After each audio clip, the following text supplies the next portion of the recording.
akanga nemukadzi womunhu. Last week tinawo pano tikangoita maevidence anosapota kurendi kuti ngekesi yakaitika, but pakazodhimirwa akafunga kuti pane kamwe kaukama kari hidden kanoita kuti vanhu havasagoni kuuya kudare nekuzororera munhu akaita mhosva. Anzani machingura wani wacho auya aiwa akatora mukadzi uya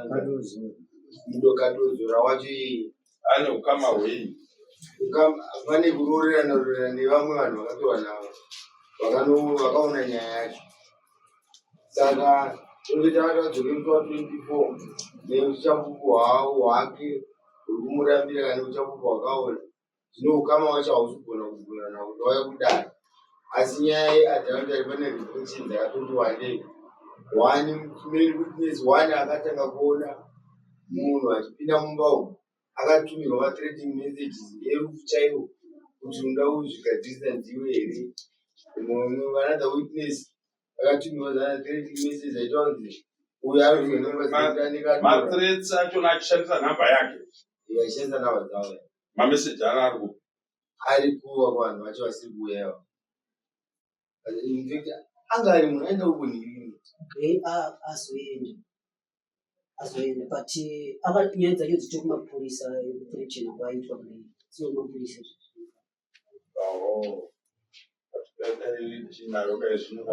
ishandisa kaisusu then ino witness yawo ndoupi umwe witness umwe witness akaona ngagare mudare anogara mumabhenjeri kana vanhu vauya kudare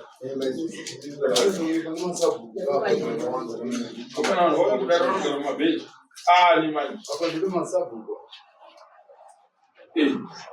vakapa umbo wacho nativati ari kunokudza ukuyo akapa umbo uyo akataura zvake chamatudzewo zvakamira sei. inini pakaitika nyaya inofunana ndokumba saka ndanzwa nyaya yakadozera ndakamufonera ndakadozera kuti nyaya ndiri kunzwa waita sei yebvamuasha iye apati nasobeta ati adzoka kubva kunochekwa ndobva akandifonera pazinachari kuturi mashops ndobva anditi yasangane murodi ndakati achi right ndasangane murodi ndobva kunditi aende kumba kwani pauyu kwati iwe usiku unowu kuenda sei usiku unowu ko mukaenda kwatanga kurwisana ikoko mwakatema muenda sei unonzwa inonzi chidwero muchema ndobva ndati nini zviiti mai vawe ndobva nditi alright chiita sei chiriperekedza andi ndisei andikuperekedza andamani saka adzimai vauyu vanga vatiza vaenda kumba kwahamuti gwamaoko okupaka vangatizira eri ndobva anditi andinechi ndipamba patizira mukadzi uyu ndamutiti kweyaiziva sei zvese izvozvo handizivi ndanamukuore kuenda sei zvikanditi anonzwa nyaya yacho ndasvika pakapera vagara panze pamoto saka iye akabva atora nemukadzi uyu vaenda kusekwe kicheni mukadzi uyu vanhu vepamusha ipapo vachibvumira papanamai vake babati vangati ungasika indasati ndi pamoto namai vakayo vavanditi akidwero kubuda zvita munhu asi kuzvita panapa bcause hapana chimunhurume uyezve kumurume akakauya ari panapa ndasei vaudzi vabve panapa vaende kuvillage 4 vandara nyaya dzavo kuti village 4 ndandamudza kuti chamari andibvai panapa chi munhu wako nyaya dzedzamuudza zvesvo vakabva papandokutofa vakabva zve100 meters vaenda kukanga jam kariko so vanomira kuva more than 30 minutes karikoko vazoti nini chamari ndapinda kunga vataura chii ndakuuya kanati but nyaya dzako dzinoitei bcause apa izvi zvamboyokuya kunungwa ndino watinanachi nemukadzi papanapa iya mnateti apo dzese ari kuzviona azvinoti nyaya yako igona ngerichi ive chokwadi kana vangofungira ati vandiperekedza kuti kwangu ndamuperekedza vaundita saka nyaya iyi ndida sei ndoudza mukadzi iri nyaya iyi vanamutini Zvikwauri kumuudza ndozvaiti vachaoreti ndakasiyamba kwake kulindwa ndaida kuti makwako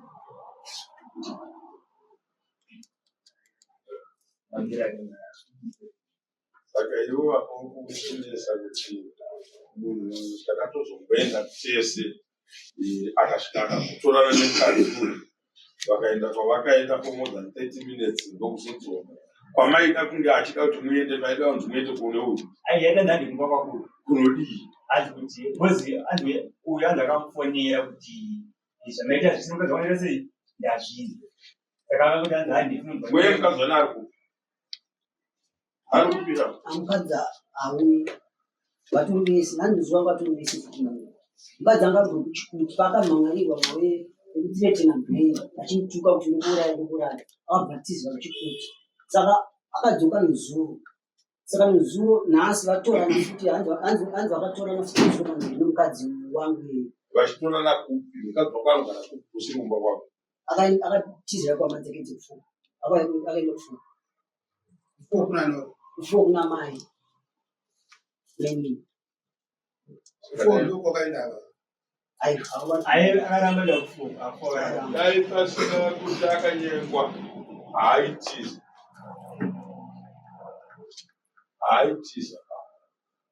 akaichokwadi akanyengwa imambo vakati chine nyaya iyoyi because handipe mutongo nyaya iyi yandisiri kuona picha yayo vanzi vane witness yauya ndo yacho vanzi vane witness handiti manyora statement yewitness nevavaveseka mawitness acho aiwa ese nemunhu wacho ese nemukadzi wacho uyo akanga ari witness uyo akatoona ukadozora wacho angani aipa zorai witness kuti anodhivoda achiziva iye ustabod auya kudhivota achipeta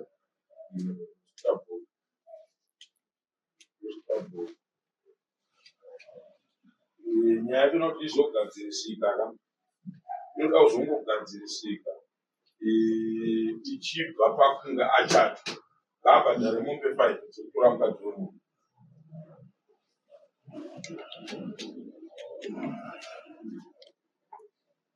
ndozvikaona nyaya yako ine mawitness nechichi hakuna chihure chinoita witness nechakamira sei wazainzi aionekwa achipinda paloji saka mawitness acho akanzi ngauye ese akwana anofunga undi anga asara auya vana vekuvhileji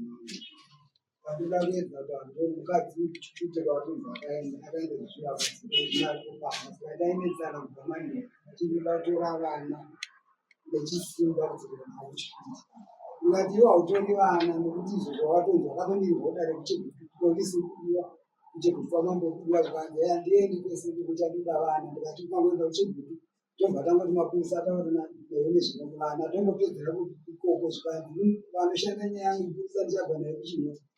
ndachete nyaya yangu nditore vana nebva vafonera kuna mai kanzera vanoita nezvechild abuse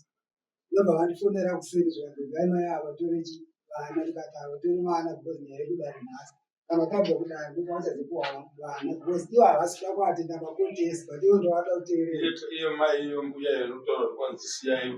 iri kukurudzira chihure haana kunge aexplaina manje kuti kune nyaya dzakadai saka pandazotaura kuti kana chiri chokwadi sabhukuiaa chizotaura ina nezvevana abva kudai kwete pari zvino because handinyepiri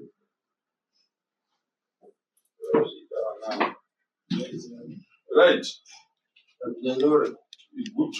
newaina mama yes osaina apo shamwari tomusevha nejudgment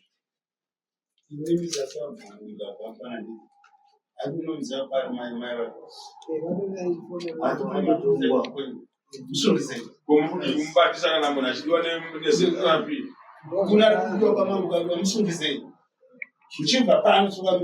next court